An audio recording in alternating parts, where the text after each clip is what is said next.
تو سردار رسول اللہ صلی اللہ علیہ وآلہ وسلم نے امام حسن کو فرمایا ہے، کسی اور کو سردار نہیں کہا کہ یہاں پر کوئی شخص کہے کہ آپ نے کسی اور کی بیعت کر لی۔ میں آپ کو حقیقت بتاتا چلوں دوستو کہ اگر امام حسن کے بارے میں جتنا کچھ لکھا گیا ہے، اگر میں نے وہ سارا آپ کے سامنے بیان کر دیا، شاید بہت سارے جو دوست احباب ہیں ان کے دلوں پر بہت بوجھ پڑ جائے گا اور وہ ناراض ہو جائیں گے۔ امام حسن کی یہ آرزو تھی، امام حسن کی یہ چاہت تھی، تمنا تھی کہ مجھے میرے نانا کے پہلوؤں میں دفنایا جائے۔ رسول کی اولاد کی جو یہ خواہش اور تمنا کرتی ہے، اس دین کو لانے والے محمد صلی اللہ علیہ وآلہ وسلم، ان کی اولاد یہ خواہش کرتی ہے کہ ہمیں مرنے کے بعد، اس دنیا سے جانے کے بعد ہم اپنے نانا کے پہلوؤں میں دفن ہو جائیں۔ امت اس خواہش کو پورا نہیں کرتی۔ بسم اللہ والصلاة والسلام علی رسول اللہ وآلہ وآلہ۔ السلام علیکم ورحمۃ اللہ وبرکاتہ۔ محرم الحرام کے ان ایام میں امام حسین علیہ السلام کی زندگی بیان کی جاتی ہے، آپ کی سیرت طیبہ کو ڈسکس کیا جاتا ہے۔ میں چاہتا ہوں کہ امام حسن علیہ السلام کی زندگی کے کچھ پہلوؤں کے حوالے سے آپ کے سامنے گفتگو کروں، کیونکہ یہ دونوں جو ائمہ ہیں، امام حسن اور امام حسین، رسول اللہ صلی اللہ علیہ وآلہ وسلم نے ہمیشہ ان کو ایک ساتھ رکھا ہے۔ سیدہ شباب اہل الجنہ، جنتی نوجوانوں کے سردار ہیں، ریحانتا ہیں، رسول اللہ صلی اللہ علیہ وآلہ وسلم کے دو پھول ہیں۔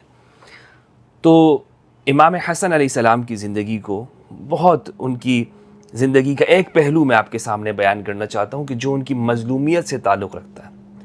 اور یہ امام حسن کی مظلومیت ہے میرے بھائی کہ ان کے حوالے سے تاریخ کے اندر بہت کچھ ایسی گفتگو کی گئی ہے کہ جس کا حقیقت سے کوئی تعلق نہیں ہے۔ مثلا لوگ کہتے ہیں کہ تم امام حسین کی زندگی بیان کرتے ہو، شاید لوگوں کے دماغ میں یہ ہے کہ امام حسن علیہ السلام کا ذکر نہیں کیا جاتا، یا وہ ہمیشہ صلحہ، ایسے شخص تھے کہ جو مصلحت اختیار کرتے تھے اور صلح کرتے تھے، اور گویا کہ جنگ کے اندر ان کا کوئی کردار نہیں رہا، بہادری کے ساتھ ان کا کوئی ایسا کوئی واسطہ نہیں تھا۔ تو یہ جو تصور ذہن میں پیدا ہوتا ہے، اس کو میں چاہتا ہوں کہ ہم اس تصور کا خاتمہ کریں۔ امام حسن علیہ السلام جمل میں شریک تھے، قائد تھے، لیڈر تھے، صفین کے اندر کمانڈر ہیں، صفین کی قیادت کرنے والے ہیں امام حسن علیہ السلام۔ تو جنگجو ہیں، لیکن جو صلح آپ نے کی ہے وہ رسول اللہ صلی اللہ علیہ وآلہ وسلم نے خود اس کے بارے میں ارشاد فرمایا کہ مسلمانوں کے جو دو گروہ ہیں لشکر کے اعتبار سے بڑے، ان کے درمیان میں خون نہ بہے، اور اس لیے میرا یہ بیٹا سردار ہے، یہ صلح کرے گا۔ اس روایت کے اندر بھی آپ یہ دیکھیں، بخاری کی روایت میں بعض جگہ ایسی ہیں کہ جو قابل یعنی سند کے اعتبار سے اور درایت کے اعتبار سے ٹھیک نہیں ہیں، لیکن یہ جو ٹکڑا ہے کہ میرا یہ بیٹا سردار ہے اور یہ صلح کرے گا، اس میں یہ حضرت جابر بن عبداللہ سے بھی مروی اور ابو بکر ثقفی سے، تو جو جابر بن عبداللہ سے وہ روایت درست ہے، اور اس میں صرف یہی ہے کہ میرا یہ بیٹا سردار ہے۔ تو سردار رسول اللہ صلی اللہ علیہ وآلہ وسلم نے امام حسن کو فرمایا ہے، کسی اور کو سردار نہیں کہا کہ یہاں پر کوئی شخص کہے کہ آپ نے کسی اور کی بیعت کر لی۔ تو امام حسن علیہ السلام وہ سید ہیں، سردار ہیں، اور آپ نے صلح کی اور اس ذریعے سے مسلمانوں کے خون کو آپ نے بہنے سے بچایا۔ کہا جاتا ہے کہ آپ بہت شادیاں کرنے والے تھے اور آپ اس طرح زندگی گزارتے تھے، اور پھر اسی طرح آپ جنگوں سے دور رہتے تھے، بلکہ آپ تو ایسے تھے کہ آپ امام علی کو بھی جمل میں منع کر رہے تھے، صفین میں منع کر رہے تھے کہ آپ جنگ کیوں کر رہے ہیں وغیرہ وغیرہ۔ تو یہ ساری باتیں امام حسن کے حوالے سے کی جاتی ہیں۔ میں آپ کو حقیقت بتاتا چلوں دوستو کہ اگر امام حسن کے بارے میں جتنا کچھ لکھا گیا ہے، اور اگر میں نے وہ سارا آپ کے سامنے بیان کر دیا، تو شاید بہت سارے جو دوست احباب ہیں ان کے دلوں پر بہت بوجھ پڑ جائے گا اور وہ ناراض ہو جائیں گے، اس لیے کبیدہ خاطر ہو جائیں گے، اس لیے ان کو میں رہنے دیتا ہوں ان حقائق کو۔ لیکن کیا کریں، ہم تحقیق سے مجبور ہیں۔ جتنا ہمارے پاس ہماری کتابوں کے اندر، اہل سنت والجماعت کی صحیح کتابوں کے اندر باتیں لکھی ہوئی ہیں، میں چاہتا ہوں کہ وہ آپ کے سامنے پیش کروں۔ ان میں سے ایک چیز یہ ہے کہ میں ہمیشہ یہ بات کہتا ہوں کہ ہم تحقیق کے بندے ہمیں ہونا چاہیے، ہم تحقیق کے طالب علم ہونے چاہیے، اور تحقیق کا وہ ہر طرح کے تعصبات سے اوپر اٹھ کر انسان بات کرتا ہے۔ یعنی یہ نہیں ہے کہ میرے فرقے کی ہے، میرے مسلک کی ہے، میرے نظریات سے ملتی جلتی باتیں ہیں تو میں آپ کے سامنے پیش کر دوں، نہیں، تحقیق کی دنیا میں پوری اترتی ہے تو اس کو ہمیں آگے بیان کرنا چاہیے۔ یہ میرے سامنے سیر اعلام النبلاء ہے، شمس الدین الذہبی رحمہ اللہ کی، جلد نمبر اس کی 5 ہے۔ اس میں امام حسن علیہ السلام کی حالات زندگی یہاں سے بیان کروں گا۔ دوسری ہے الاستیعاب فی معرفت الاصحاب ابن عبد البر الاندلسی رحمہ اللہ۔ یہ 2 کتابیں ہیں، کوئی زیادہ آپ کے سامنے حوالہ جات میں نہیں پیش کر رہا ہوں، اور انہی سے چونکہ یہ معتبر ہے، میں امام کی حالات زندگی کا یہ پہلو بیان کرنا چاہتا ہوں کہ امام کی بڑی خواہش تھی، امام کی یہ خواہش تھی کہ آپ کو اپنے نانا کے قریب دفن کیا جائے۔ امام حسن کی یہ آرزو تھی، امام حسن کی یہ چاہت تھی، تمنا تھی کہ مجھے میرے نانا کے پہلوؤں میں دفنایا جائے، میں چاہتا ہوں کہ میں اپنے نانا کے قرب میں قبر رسول کے ساتھ دفن ہو جاؤں۔ یہ امام حسن کی چاہت ہے۔ آپ اندازہ لگائیں کہ رسول کے نواسے، رسول کے بیٹے اپنی آخری وقت میں جو خواہش کر رہے ہیں وہ کیا کر رہے ہیں؟ وہ یہ چاہ رہے ہیں کہ مجھے میرے نانا کے پہلوؤں میں لٹا دیا جائے، میری زندگی کا آرام یہ ہوگا۔ لیکن کیا اس امت نے اس خواہش کو پورا ہونے دیا؟ آج لوگ کہتے ہیں کہ آپ مظلومیت کو کیوں بیان کرتے ہیں؟ کیا فائدہ ہے؟ چھوڑیں، اگر مروان نے دفنانے نہیں دیا وہاں پر، اگر نہیں ہوا تو ایک واقعہ چلا گیا، ہو گیا، ختم ہو گئی بات۔ بھائی یہ وہ ساری چیزیں اگر اس بات کو بیان نہ کیا جائے، اگر اس بات کو ہم بیان کرتے ہیں تو اس کی وجہ یہ ہے کہ یہ جو آج ہمارے دلوں میں سختی ہے، یہ جو مسلمانوں کے اندر موجود دوسروں کے لیے نفرت اور تعصب پایا جاتا ہے، باوجود اس کے کہ ہم کلمہ پڑھتے ہیں، باوجود اس کے کہ ہم ایک نبی کو ماننے والے، ایک اللہ کو، ایک کتاب کو ماننے والے، لیکن دل ایسے سخت ہیں، کلیجے ایسے کھا لیے ہم نے، ایک دوسرے کے کلیجے کھاتے ہیں، ایک دوسرے کے لیے برداشت ہی نہیں ہے، گالیاں، سب و شتم اور سب کچھ، طوفان بدتمیزی کا ماحول گرم کیا ہوا ہے ایک دوسرے کے خلاف۔ کیا یہ حقیقت نہیں ہے؟ کیا ہے اس کے پیچھے اسباب؟ کیا ہیں؟ کس نے پیدا کیے یہ سارے اسباب؟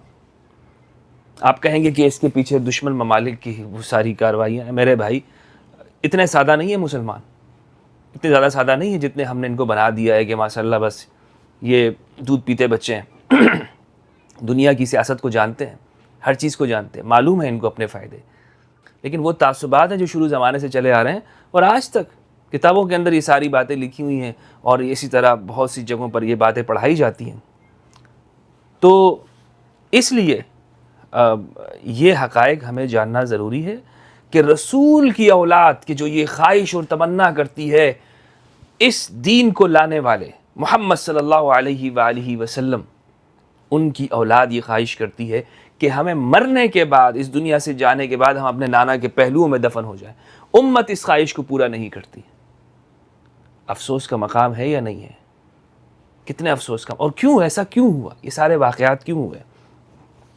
امام حسن علیہ السلام کہا کرتے تھے کہ ہم اہل البیت علیہ السلام ہیں۔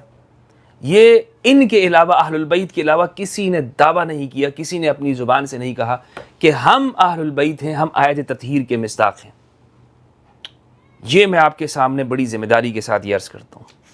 یہ ائمہ اہل البیت علیہ السلام سے یہی بات کرتے ہیں کہ آیت تطہیر جو قرآن مجید کے اندر ہے، انما یرید اللہ لیذھب عنکم الرجس اہل البیت ویطہرکم تطہیرا، اس آیت کے مصداق صرف ہم لوگ ہی ہیں اور ہمارے علاوہ اور کوئی نہیں ہے۔ اچھا، ان کے فضائل بہت زیادہ ہیں، ذہبی رحمہ اللہ نے شروع میں فضائل ذکر کیے ہیں، اور ان کو میں رہنے دیتا ہوں۔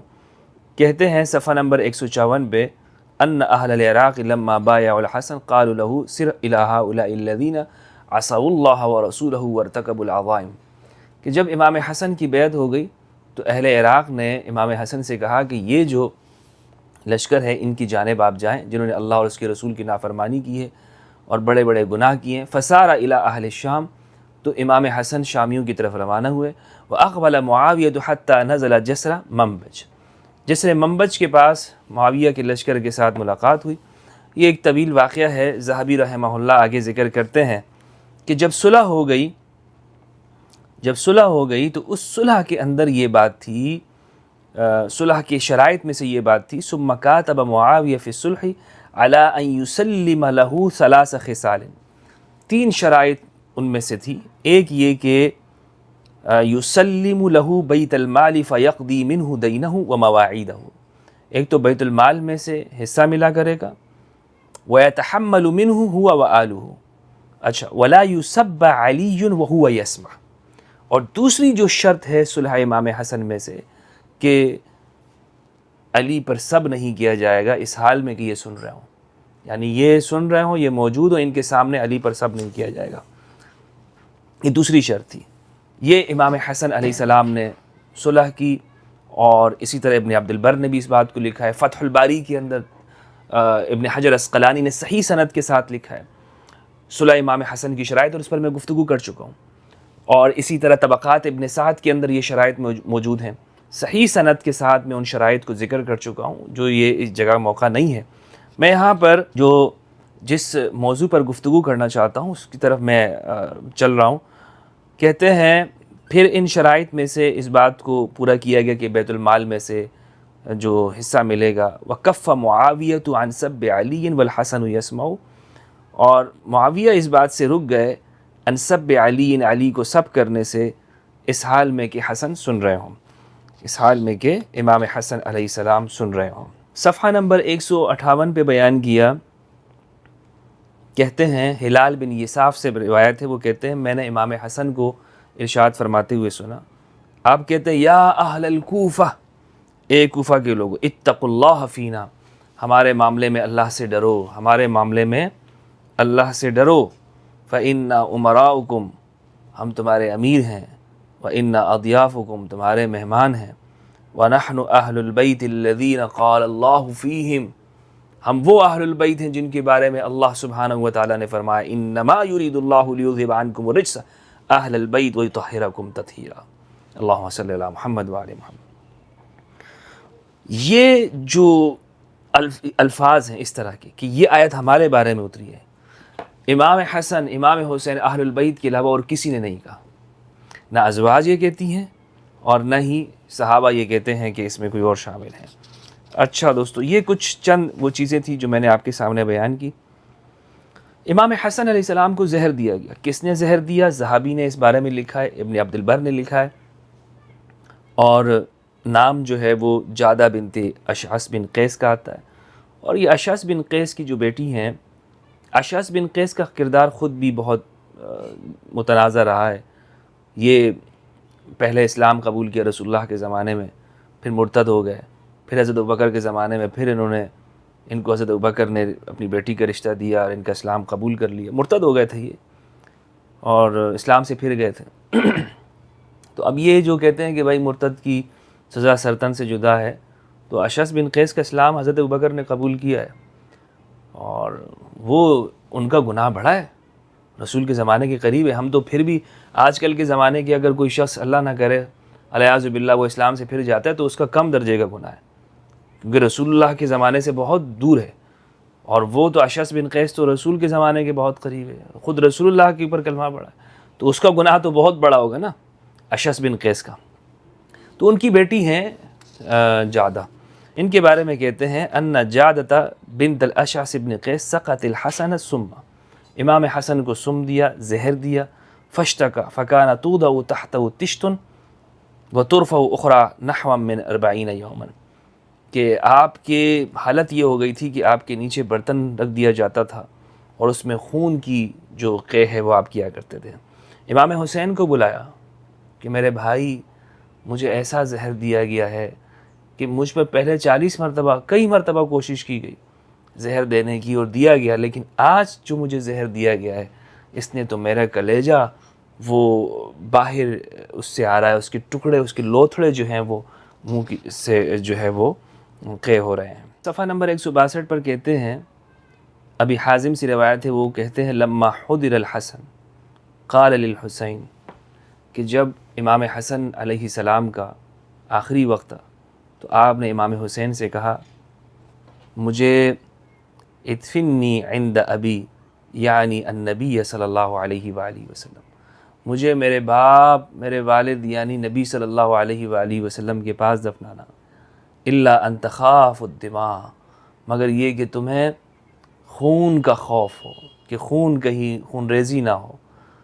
فدفنی فی مقابر المسلمین، اللہ اکبر، تو پھر مجھے مسلمانوں کے مقبرے میں وہاں پر دفنا دینا۔ یہ دیکھیں اہل البیت کا کرم، اہل البیت ہمیشہ یہ چاہتے ہیں مسلمانوں کے درمیان میں وہ خون ریزی نہ ہو، یہ امام حسن ہو یا امام حسین علیہ السلام، یہ اہل البیت کی تعلیمات ہیں، دین اسلام کی تعلیمات ہیں۔ اور ایسا نہیں ہے کہ آپ جنگ نہیں جانتے، جب جنگ کی باری آتی ہے تو صفین میں پھر سب سے آگے ہوتے ہیں امام حسن علیہ السلام، علی ان کو قیادت دیتے ہیں، لیکن وہ دیکھتے ہیں کہ امت کے اندر اپنی ذات کی باری ہے یا شریعت کی بات ہے۔ اپنی ذات کی بات ہے تو پھر ہم اپنی ذات کو پیچھے بھی کر دیتے ہیں۔ یہ اہل البیت کا ایک کمال ہے۔ کہتے ہیں فلما قبض تصلح الحسین، جب امام حسن کا وصال ہو گیا، امام حسین نے جنگی لباس پہنا، وجمع موالیہ، اپنے لوگوں کو جمع کیا، فقال له ابو ہریرہ نے کہا میں آپ کو قسم دیتا ہوں کہ آپ اپنے بھائی کی وصیت کو یاد کریں، یہ فإن القوم لن يدعوك حتى يكون بينكم دماء، یہ لوگ آپ کو خون بہانے کے بغیر نہیں چھوڑیں گے۔ یہ جو نظر آ رہے ہیں مدینہ کے اندر، یہ چاہتے یہی ہیں کہ خون بہے۔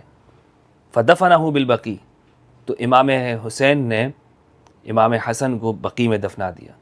ابو ہریرہ رضی اللہ عنہ کہتے ہیں کہ میں نے ان لوگوں سے کہا کہ جو وہاں پر موجود تھے کہ مجھے یہ بتاؤ، اگر حضرت موسیٰ کا بیٹا وہ لایا جائے اور وہ اسے اپنے والد کے قریب میں دفنانے سے روکا جائے تو یہ ظلم ہوگا یا نہیں ہوگا؟ لوگوں نے کہا ہاں بہت ظلم ہوگا۔ تو ابو ہریرہ نے کہا کہ میں نے ان سے کہا کہ تم یہ بات تو مانتے ہو، لیکن یہاں پر رسول کے بیٹے کو اپنے والد کے ساتھ یعنی محمد صلی اللہ علیہ وآلہ وسلم کے قریب میں دفنانے نہیں دینا چاہتے؟ یہ کیا کس طرح سے تمہارے پیمانے ہیں اور کیا گفتگو ہے تمہاری؟ حضرت ابو ہریرہ کہا کرتے تھے کہ اللہ مروان کو قتل کرے، وہ یہ کہتا تھا کہ میں ابن ابی تراب کو رسول اللہ کے قریب میں دفن نہیں ہونے دوں گا، کیونکہ انہوں نے عثمان رضی اللہ عنہ کو بقیع میں دفن کیا۔ اب دیکھیں نا، اندازہ لگائیں، وہ جو کل والی گفتگو تھی ہم نے کی تھی عثمانی اور علوی فرق، یہ فرق ہے، یہ فرق پہلے سے یہ تقسیم ہو چکی ہے مسلمانوں میں۔ مروان اہل البیت سے دشمنی کر رہا ہے، کس نام کے اوپر کر رہا ہے؟ کہ انہوں نے حضرت عثمان کو یہاں پر دفن نہیں ہونے دیا رسول اللہ صلی اللہ علیہ وآلہ وسلم کے قریب میں، تو پھر ہم تو امام حسن کو ان کو بھی دفن نہیں ہونے دیں گے۔ کیا سوچ ہے اس زمانے کے اندر موجود؟ تقسیم ہو چکی ہے یا نہیں ہو چکی ہے؟ تو ابو ہریرہ کہتے ہیں کہ میں نے سنا کہ یہ مروان یہ بات کیا کرتا تھا، مروان یہ بات کرتا تھا، جعل الحسن یعز للحسین یا اخی ایاک ان تسفک دما، امام حسن نے امام حسین علیہ السلام سے فرما دیا تھا کہ یہ لوگ ایسا نہیں کرنے دیں گے۔ یہ لوگ امام حسن دیکھ رہے ہیں، جان رہے ہیں کہ یہ مروان اور یہ جو لوگ ہیں جو اس کے ارد گرد ہیں، یہ کبھی بھی یہ نہیں چاہیں گے کہ میں رسول اللہ صلی اللہ علیہ وآلہ وسلم کی قرب مجھے ملے۔ اگلی روایت ہے، کہتے ہیں وَأَبْرَدَ مروان إِلَى مُعَاوِيَةَ بِخَبَرِهِ، مروان نے معاویہ تک یہ بات پہنچائی وَأَنَّهُمْ يُرِيدُونَ دَفْنَهُ مع النبي صلی اللہ علیہ وآلہ وسلم وَلَا يَصِلُونَ إِلَى ذَلِكَ أَبَدًا وَأَنَا حَيٌّ، مروان یہ خبر پہنچا رہا ہے کہ حسن کا انتقال ہو گیا ہے اور یہ لوگ یہ چاہتے ہیں کہ حسن ابن علی کو رسول اللہ کے قرب میں دفنا دیں، قبر کے پاس دفنائیں۔ یہ خبر اب دیکھیں مروان پہنچا رہے ہیں، اور جب تک مروان زندہ ہے نا، حسن کی یہ خواہش پورے نہیں ہونے دے گا۔ ایسا ہو ہی نہیں سکتا کہ حسن ابن علی کو وہ رسول اللہ کی قبر کے ساتھ دفنایا جائے، یہ ہم نہیں ہونے دیں گے۔ یہ کون کہہ رہا ہے؟ یہ مروان کہہ رہا ہے۔ فانتہا حسین الی قبر النبی صلی اللہ علیہ وآلہ وسلم قال احفروا، امام حسین قبر رسول کے پاس آئے اور کہا کہ قبر بناؤ۔ فنکب عنہ سعید بن العاص یعنی امیر المدینہ فاعتزل وصاح مروان فی بنی امیہ، سعید بن عاص وہاں پہ موجود تھا، یعنی جو مدینہ کا امیر تھا، وہ سائڈ پہ ہو گیا، یہ اتنا کوئی وہ تیز آدمی نہیں تھا۔ مروان نے بنو امیہ کو آواز لگا دی، وصاح مروان فی بنی امیہ، بنو امیہ کو آواز لگائی، وَلَبِسُ السلاح، اور ہتھیار پہن کے آ گئے۔ فقال له حسین یا ابن الزرقاء ما لك ولهذا اوال انت، کہا اے نیلی آنکھوں والے کے بیٹے، یا ابن الزرقاء، کس کو کہا؟ مروان کو، اور یہ ایک بڑا اشارہ ہے امام حسین علیہ السلام کی جانب سے، یا ابن الزرقاء، مروان کو کہا۔ اور یہ حضرت سفینہ نے بھی روایت ہے اس کے اندر یہ لفظ استعمال کیا ہے بنو مروان کے لیے، اور یہ اس کا قصہ کہانی ہے۔ یہ ابن زرقاء جو ہے، یہ زرقاء ایک یہودیہ خاتون تھی، انشاءاللہ کسی دن تفصیل سے میں بیان کروں گا کہ کس طرح سے یہ بنو مروان کو یہ جو ٹائٹل ملا ہے امام حسین نے جو استعمال کیا کیوں کیا. ما لک ولہذا اوالن انت، تمہارا اس معاملے میں کیا ہے، تم والی ہو، مدینہ کے حکمران تم ہو، تم درمیان میں کیوں بات کر رہے ہو، تم ہو کون، مروان. فقال لا تخلص الی ھذا وانا حی، اس نے کہا کہ میں یہ نہیں ہونے دوں گا جب تک میں زندہ ہوں. تو امام حسین نے اس موقع پر حلف فضول کی آواز دی. حلف فضول، یہ حلف الفضول جو ہے یہ سیرت النبی کا ایک چیپٹر ہے جس میں مظلوم کی حمایت کے لیے قبائل کو جمع کیا گیا تھا، اور رسول اللہ صلی اللہ علیہ وآلہ وسلم اس معاہدے کے اندر موجود تھے، اور 3 فضل نام کے افراد نے اس معاہدے کو کیا تھا، اسی لیے اس کو کہتے ہیں حلف الفضول. فاجتمعت ہاشم وتیم وزہرہ واسد فی السلاح وعقد مروان لواء وكانت بینہم مرامات وجعل عبد الله بن جعفر يلح على الحسین ويقول يا ابن عم الم تسمع الى عہد اخیک. تو یہاں تک بھی ہوا، آپس میں تلواریں بھی چلی ہیں، تیر بھی چلے ہیں، اور آپس میں جو ہے ایک دوسرے کی جانب یہ واقعات ہوئے ہیں. لیکن پھر بہرحال امام حسین علیہ السلام وہ وصیت کے مطابق عمل کیا، اور عام مقابر کے اندر، مسلمانوں کے مقابر میں جنت البقیع کے اندر امام حسن علیہ السلام کو وہاں پر دفنایا گیا. اگلے ہی صفحے پر، صفحہ 164 پر انہوں نے لکھا ہے وَقَدْ كُنْتُ طَلَبْتُ إِلَىٰ عَائِشَةَ أَنْ أُدْفَنَ فِي حُجْرَتِهَا فَقَالَتْ نَعَمْ وَإِنِّي لَا أَدْرِي لَعَلَّ ذَلِكَ كَانَ مِنْهَا حَيَاءً فَإِذَا مَا مِتُّ فَاطْلُبْ ذَلِكَ إِلَيْهَا. زندگی میں امام حسن علیہ السلام نے یہ اجازت لی تھی، اور حضرت عائشہ رضی اللہ عنہا نے اجازت دے بھی دی تھی، لیکن آپ نے فرمایا کہ شاید میری زندگی میں انہوں نے مجھ سے حیا کرتے ہوئے مجھے اجازت دی، تو جب میری وفات ہو جائے تو پھر تم دوبارہ پوچھنا. فَإِذَا مَا مِتُّ فَاطْلُبْ ذَلِكَ إِلَيَّ وَمَا أَظُنُّ الْقَوْمَ إِلَّا سَيَمْنَعُونَكَ. اور امام حسین سے کہا کہ مجھے معلوم ہے کہ یہ قوم آپ کو منع کرے گی، یہ مجھے وہاں پر دفنانے نہیں دیں گے. فَإِنْ فَعَلُوا فَادْفِنِّي فِي الْبَقِيعِ فَلَمَّا مَاتَ قَالَتْ عَائِشَةُ نَعَمْ وَكَرَامَةٌ. حضرت عائشہ نے کہا کہ کرامت کی بات ہے. فَبَلَغَ ذَلِكَ مروان فَقَالَ كَذَبَ وَكَذَبَتْ. تو جب یہ بات مروان کو پہنچی تو اس نے کہا کہ یہ الیاذ باللہ استغفر اللہ العظیم، اس نے کہا کہ یہ بھی جھوٹ بولتا ہے اور وہ بھی جھوٹ بولتی ہے. یہ مروان ایسا آدمی ہے. واللہ لا يدفن هناك ابدا منعوا عثمان من دفنه في المقبرة ويريدون دفن حسن في بيت عائشہ. انہوں نے مقبرے میں عثمان کو دفن ہونے سے روکا، اور یہاں یہ حضرت عائشہ کے گھر میں حسن کو دفن کرانا چاہتے ہیں. فلبس الحسین ومن معه السلاح واستلام مروان ايضا في الحديد ثم قام في اطفاء الفتنة ابو ہریرہ. پھر ابو ہریرہ رضی اللہ عنہ نے یہ معاملات کو آپس میں ختم کروایا. تو یہ ہے. اسی طرح الاستیاف فی معرفت الاصحاب کے اندر ابن عبد البر الاندلسی رحمہ اللہ نے ان سارے واقعات کو ذکر کیا ہے، اور میں آپ سے چاہوں گا کہ آپ اس کا مطالعہ کریں.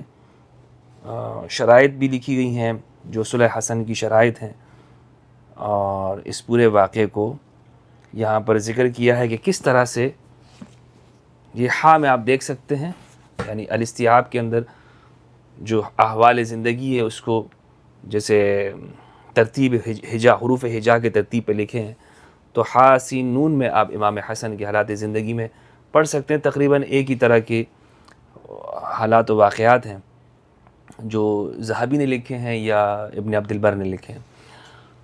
تو یہ ایک واقعہ ذکر کرنے کا مقصد یہ ہے کہ امام حسن علیہ السلام کی ایک خواہش ہے کہ وہ رسول کے پہلو میں دفن ہونا چاہتے ہیں، اور امت نے اس کو پورا نہیں ہونے دیا. تو مجھے بتائیں کہ کیا یہ امت اہل البیت کی مقروض نہیں ہے؟ کیا یہ امت اس کے کندھوں پر اہل البیت کا بوجھ نہیں ہے کہ یہ اہل البیت کے مناقب، ان کی زندگی کو بیان کرے، ان کی مظلومیت کو بیان کرے، لوگوں کے سامنے پیش کرے کہ ہمارے اہل البیت کتنے مظلوم ہیں؟